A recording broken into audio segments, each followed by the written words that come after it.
Уважаеми потребители, сега ще ви запозная с почистването на тележните на Burnic PD Comfort Plus.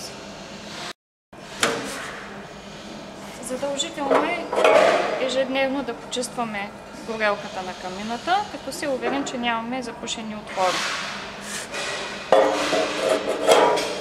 Един път седмично изхвърляме събралата се пепел от пепелника.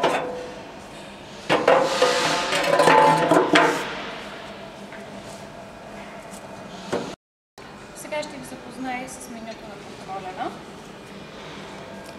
Чрез натискане на бутоните плюс и минус настройваме желаната от нас температура в помещението. При избиране на желаната от нас настройка, контролера автоматично запаметява стойността. Чрез натискане на бутона пламък избираме максималната мощност на горене на камината, като при режим Auto камината автоматично регулира мощността си. Камините Burnic PD Comfort Plus разполагат с една допълнителна опция – увлажнител за въздух, в който поставяте вода.